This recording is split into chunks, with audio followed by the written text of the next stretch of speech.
All right, guys. Camry Welcome 15. every.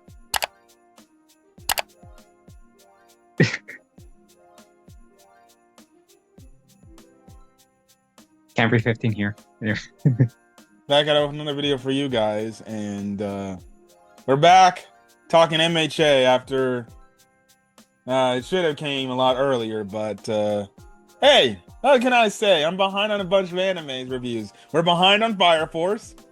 I'm one episode behind of Jack of All Trades, and I think I'm about 3 episodes behind of JJK reviews on the channel.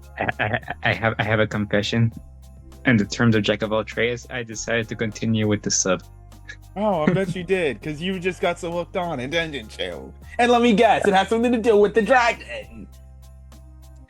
I did get impatient. Of course you did. Damn. If only I had the patience that I did for Black Clover. Yeah. Now we need you to get you on that Ochinoko.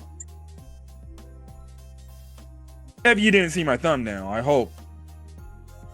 I did see your thumbnail. Oh, I bet you're wondering what the hell is happening to Kana. Yes, I am wondering, but I'm gonna hold off until I catch up. I'll just say the thumbnail doesn't give a lot of context, but you should be worried. Yeah. I keep hearing. Yeah, stay off social media. Don't look up Oshinoko. You might get spoiled. Anyways. Another Oshinoko. I already did my 50-minute episode review talking about the... Oh my goodness, I can't even go into it. Let's just say I'm scared. That's another show that I'm worried about. Anyways. Oh my god, I know we only just started the review, Cameron, but why haven't the people hit the like button yet? We're back with My Hero Academia, and we got a prequel or a backstory about Aizawa and Shirakumo. Rest in peace. Hey, look. Even though we know MHA is ending, I'm all for, if the series still wants to do animes, I'm all for getting prequels of characters we all know. I think number one, we could all say, well, without a shadow of a doubt, we want an All Might prequel series, leading how he became the symbol of peace. Now, obviously, the thing is, the directors would have to go to Horikoshi to get this insight, and Horikoshi would have to actively be working on this show for that to happen. But from what we and honestly, the way I see it, after all like the stuff that the hero that he went through, with obviously was making this anime and giving it to us, and as well as dealing with the toxic fan base, I think he deserves a break. Oh. He deserves a long break from making manga, from making anime, all that stuff. Well, actually, I heard he's working on his next new project. Oh my god, I admire his dedication, but good lord, my man, you deserve a break, man. Well, that's Japanese culture. If you're a mangaka, what's the only way to make money and pay the bills? I know, but he could retire. He's been working himself senseless, and I mean that in a good way. Well, retire? I don't think he's gonna retire anytime soon. I think he's in his mid-40s. I know, but he went through a lot. He went through a lot. Yes, I know. Now, he needed a break because just Weekly Shonen Jump. And maybe he jumps to a different magazine that is better time-consuming so he doesn't get himself sick. Again, we can speak about how bad we talk about how bad this country is ran in the United States. Japanese work law is absolutely terrible. Let's just say they overwork their staff completely, and they have no shame for their staff.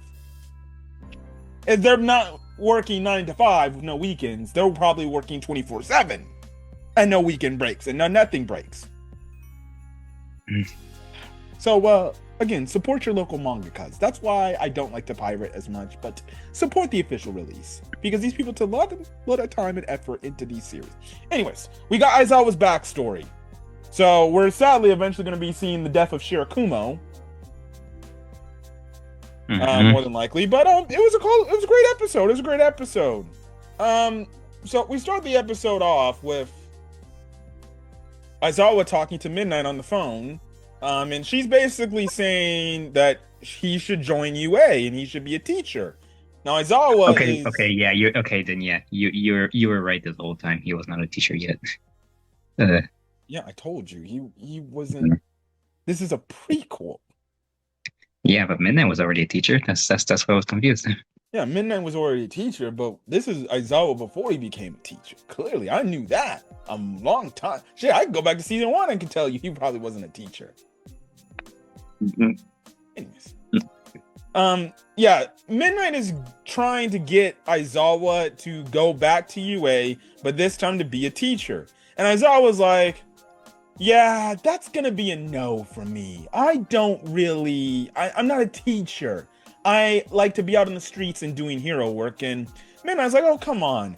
I think it would be good for you. Also, too, Yamada is saying that, he would love to have you there too. We also find out that President Mike apparently is going to be starting in the next semester. So at this point in time, he wasn't a teacher yet as well. But he's starting soon in the next semester. But Mm. essentially, Midnight's just saying, like, look, it'd be good for you to teach the youth, and I would honestly think, and even Yamada thinks you'd be a great teacher, which, obviously, going to the main show, we know he ends up becoming a really damn great teacher. A very respected teacher. And stuff like that. Even when he was, quote unquote, expelling his students. So Just that was just a bluff. So in the meantime, he overhears screams going on. He's like, I gotta go. I'm gonna do my hero work. And you have a wolf man chasing Jason, a girl that is wearing a red hood and he's calling her Little Red Riding Hood. yeah, along with Koichi, who's carrying a box with a little kitten. Now I'm not gonna say this wolf run though. He was running weird. And two, I'm not gonna say he was a pervert, but he was trying to eat these people. Yeah. He's a predator, man. Yeah, so we're just gonna call him a predator, or AKA Yeah. PEDO. Anyways, I'm not really sure that was what's happening, but I digress. I guess you get a Little Red Riding Hood gag here. Funny, a fairy tale. Not one of my more favorite ones, but okay. Little Red Riding Hood. Oh, Grandma, why do your breath smell like shit?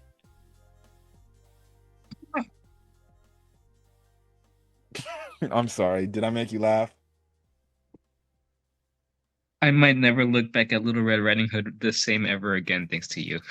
Well, hey, one of my coworkers said, what is one thing I love about myself? And I said, I can make myself laugh. Yeah, I can see why. So essentially, Aizawa stops this perverted wolf from eating them and eating the little girl. Basically, they tell the little girl, hey, go home. We'll take care of this. And Koichi's left with the cat. Now, it starts to rain, so Aizawa and Koichi kind of hang out under like this roof thing. And this is when Aizawa was like, so, what you doing with the cat? And Koichi's like, well, I don't know. Maybe I could, take care of it and keep it. And Aizawa was like, yeah, I don't know if that's a good idea. You have to do this, you have to do that, you have to do this, you gotta do this, blah, blah. Basically saying you need to do all the necessities to take care of a cat. We obviously find out the reasoning why he says that because of the backstory, which we'll get into. But yeah. Anyways, this then goes into the backstory of Aizawa, and as he's looking at the cat, where does the backstory start off with? With Aizawa holding an umbrella over a cat in a box. So I see. Yeah, makes sense. So we end up finding out he ended up leaving that set umbrella near the cat to make sure it stays dry, but he comes soaking wet to class. And he's in UA. His teacher is like, "Why are you late, Shota?" And also he was also I don't blame him, but he was getting annoyed every time President Mike was screaming, "Yeah!" That's President Mike for you. So he was still doing the same old shit he was doing as an adult. Nice to know. Nice to know. So this also ends up into their friend Shirakumo showing up. And he shows up late to class and he's soaking wet. What do we see Shirakumo do literally in the fucking classroom? Well, strip naked.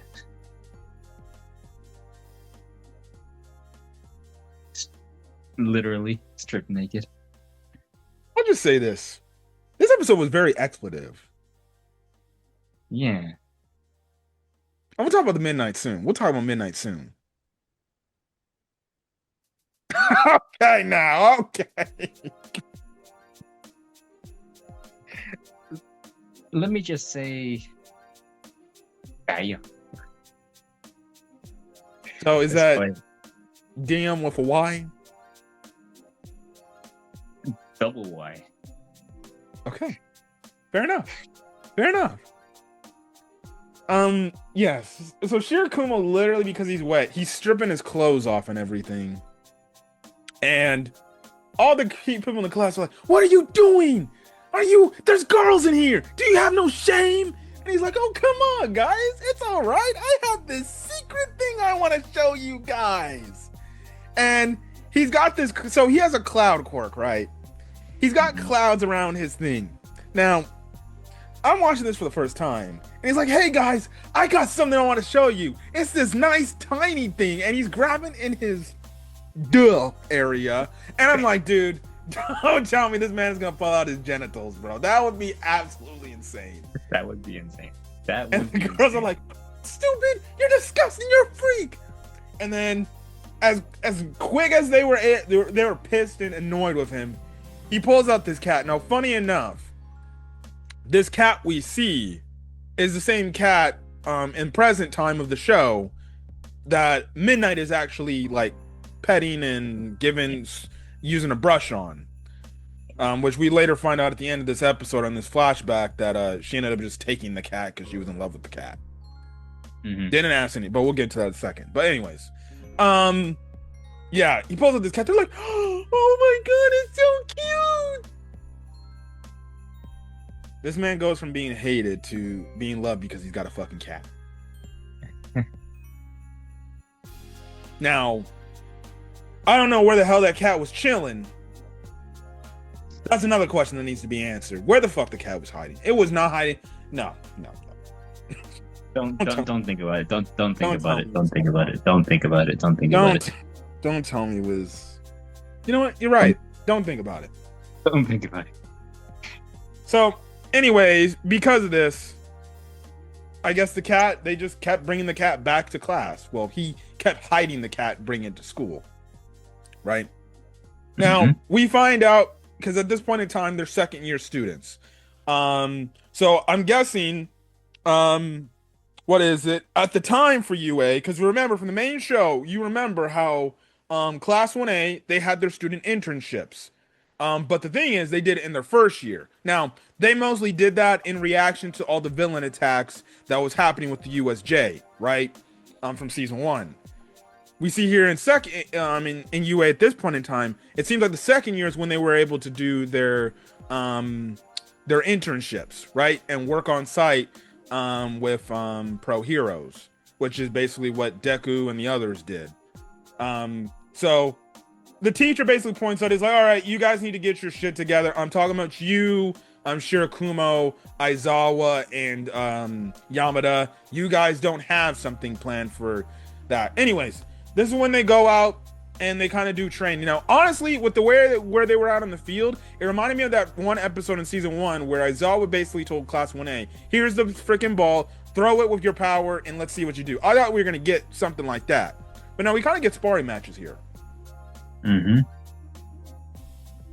And how does Aizawa do? Well, from what they described, his grades are really good, but when it comes to like hero training and all that stuff, he's kind of below average. His quirk doesn't really like help much in like hand-to-hand combat. All it does is erase someone's quirk. Yeah. Well, and it's funny when that person who I guess has like the Iron Man beam attack things, and he said that to Aizawa. Basically, I think he was just trying to punk Aizawa, and he was just pissed off that Aizawa was just cutting Too his weak. quirk off, and he was just getting pissed. I'm like, if it was me, I'd be like, well, Ninja, why don't you just adapt to what he's giving you? Like, if you have the strength advantage and he's disabling your quirk, well, then wouldn't you just kick his ass? But he was bitching about you can't do that. But I'm like, I found it funny when he said like your quirk isn't good in hand to hand. But it's like you look at you look at in the main show, it's like he was actually pretty good. I wouldn't say hand to hand, but he was somebody you definitely couldn't mess with. Yeah, you can tell he like trained a lot since then. You can tell he trained a lot since then. So, albeit he kind of got shit talked too. Also, too, I don't know. Well, then again, I don't think Horikoshi worked on this show. I think it was like an assistant of his that worked on the original manga. But we actually do see Shirakumo's quirk, which is Cloud. So it's gonna be interesting. I wonder if we're gonna get in the backstory how All for One took his body and turned him into Kurogiri, which would be pretty interesting to figure out how he's able to have the warp quirk. Probably just a quirk that was gifted to him. Mhm. Or he All for One gave him. But I don't know. I'm guessing the author of Vigilantes, he must have took inspiration from rest in peace Akira Toriyama, because Shirakumo's quirk literally looks like fucking Goku on the Nimbus cloud, and he had the power pole. I did not think of that actually. I actually didn't. It never really crossed my mind until you. Well, yeah, you're right. Like he had the pole, he was flying on the cloud like it was Nimbus, like Goku does. I'm like, is that supposed to be a Dragon Ball reference? More than likely, it probably was. Mm. So, I guess Shirakumo had the powers of Nimbus and the power pole. Yeah, that was a Dragon Ball homage or a Dragon Ball reference. Clearly. Now hold on a second. Mm-hmm. All right. So, anyways, after their training and everything, they're kind of just hanging out on the roof, right? And obviously, Shirakumo's got the cat. Now, Aizawa was like, you're gonna get in trouble if you keep having this cat around here. And Shirakumo's like, oh, come on, it's all right. And Shirakumo was I like his personality. I honestly do like his personality. He kind of evens out the edginess Aizawa was giving off all the time. And it's that happy-go-lucky buddy that always kept motivating Aizawa to keep going, right? And then this is when we get introduced to Midnight from the past in UA. Yes, and an outfit that you would not expect a younger Midnight would be wearing. Look, man. My goodness. I guess this was the part they were talking about Midnight wearing this very revealing outfit. Because my God, you can basically make the case, and it's funny because even Aizawa was saying like, "Dude, you're basically naked out here," and she's like, "What are you talking about? This is the only way I can use my quirk to its fullest potential." Yeah, I think as we all know, up to this point, Midnight never has really any shame when it comes to those kind of outfits. Yes, and it was funny how the narrator literally paused and like, well, because of this whole thing, and that's what created these changes in how much revealing costumes heroes can have. Yeah, and then we then we see a little bit of Midnight narrating. I was ahead of my time. Yeah, she was clearly ahead of her time. She literally had like 2 belt straps covering her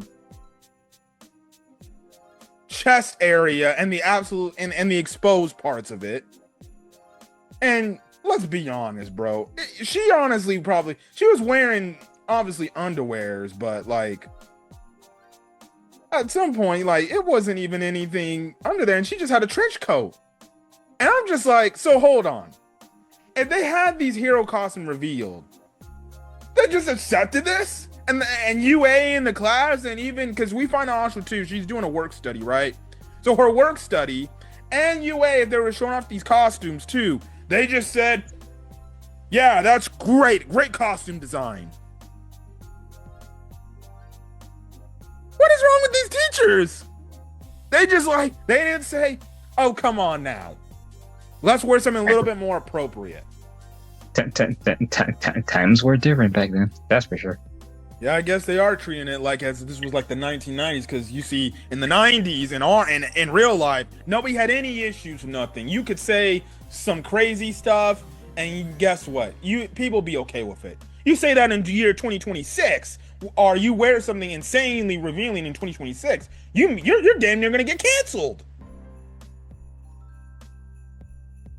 That's how much times have changed, huh? Again, like I said, we live in the sensitive era. Now that is woke. Welp. Anyways, not this stupid other stuff people, mostly from you know what side, keep saying is woke. But anyways, enough of the politics. Look, and also too, I was looking at a Twitter comment, and somebody said, I wonder if Shirakumo has a crush on Midnight because he was blushing a lot every time she was around him.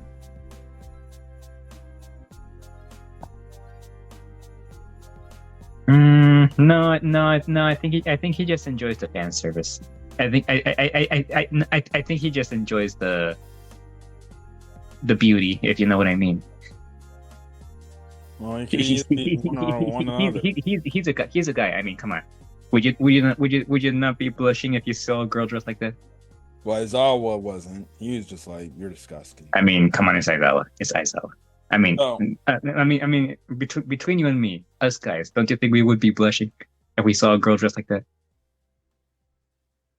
Yes, I'd probably be thirsty. There you go. Not exactly a crush, but it's something that you would not expect. But your eyes would be catching your eyes on. Respectfully, people. I mean it. I'm sorry. Yeah. I'll stop. But she basically talks them up, and she's like, "Oh, your voice cut off." Huh? Your voice cut off. Oh, sorry. Again, she likes kittens, and she has no regard. She just goes up to Shirakumo. She takes the cat, and it's like, don't worry, I'll take care of this little guy. You know, we don't want this little guy getting in trouble and things like that, and he has to be gone. Don't worry, I'll take him home and take good care of him. You know, I'll be babysitting him. And I'm just watching this episode, I'm like, you have no shame. You just want the cat for your fucking self. And that's what she does. She just goes up and takes the cat. So yeah.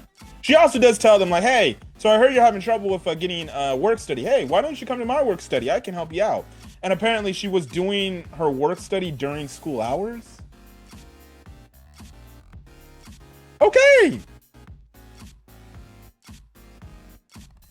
So that's where the next episode's going to be going. They're going to be going to the work studies, and I guess they're going to be trying to help out. So we'll see what's going to happen next week. But this episode was good, spicy, revealing, and midnight.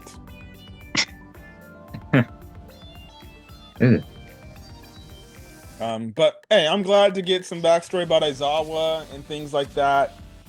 So yeah. Any other final thoughts you got to say before we got to get out of here? I'm just, like I said, I'm just gonna say, hey, if you know what I mean. Oh, so there's that. Anyways, we're gonna get out of here, guys. If you guys like the video, leave a like, put in the comment section your thoughts, hit that subscribe button if you're gonna get more. If you want to get more of My Hero Academia and Vigilantes content or any other anime content I upload to the channel and things like that. Look, really nothing is going on my channel outside of the reviews. Nothing to do with Zenless, no Arc Knights anytime soon. But that is basically it. Promote your channel. Yes, go subscribe to my channel. I'm currently playing Code Vein 2, which I did hear that this guy is supposed to be my #1 supporter of the series, or so he says. But I highly doubt that right now. I watched your part 1. Yeah, part 2's been out for how long now? And you said I watched it. Listen, man, when you're playing Arc Knights Enfield, a daily gacha game, and you got to do your shit. On top of it, you got to watch the animes. Like I said, I watch to put reviews on the channel. On top of me working and giving calls to try to get people to buy tickets, it's a lot to jumble. So it's called I get to it when I get to it. Anyways, I uploaded 2 parts already, guys, and part 3 is coming out soon. I'm just editing it right now, and so on. And keep an eye out for another Wuthering Waves summoning video. I plan on pulling. It's unlikely, but I'm going to be trying to pull for 2 5 stars in that game. Yes, and the same exact banner. There's 2 characters that I want. One that's a new character and one that's a rerun character. Let me guess. One of them is this pink-haired girl I've been seeing.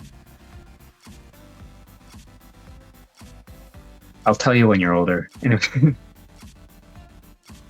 Well, I don't know how you're gonna get 2 characters in one thing. You have to I don't know either. And 2, you may have to drop some money. Yay!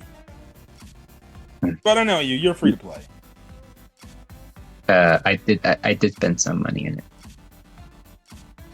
Not a lot, but I did spend some money in it.